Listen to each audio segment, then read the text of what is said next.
Wow, you know what? It's pretty fresh out. My wife and I are trying to take advantage of all the ice fishing this season because we were in Florida right up until the end of February. So we're out here, it's about almost the middle of March.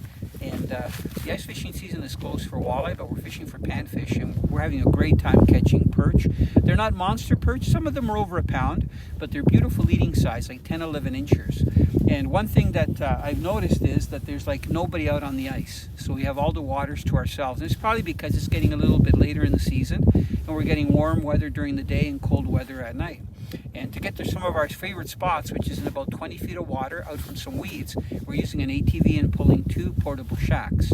So something very interesting happened. I was playing around, we're catching perch, and I was playing around with different jigs, using the Rapala, jigging Rapala, using some of the spoons like the Blue Fox little fin.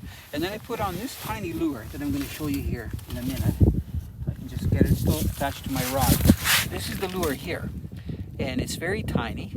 It's got a propeller. It's a teardrop with a little hook.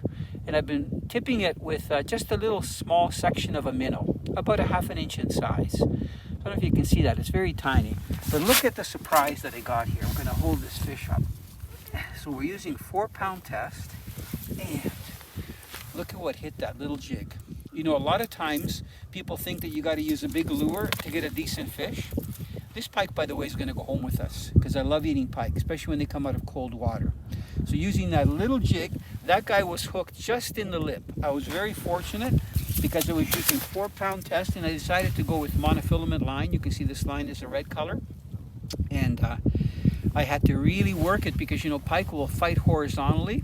So I had to go really slow. I pulled my transducer out of the hole, and then I slowly guided it up. And I was willing to get my my hand wet and my arm wet as well, but I was able to get it up gently. And this happened like 3-4 times until I finally got it up and I stood on top of the ice. I'll tell you what, using a little ultralight rod like this and getting a big pike on a tiny lure, man, I'll tell you, it's awesome.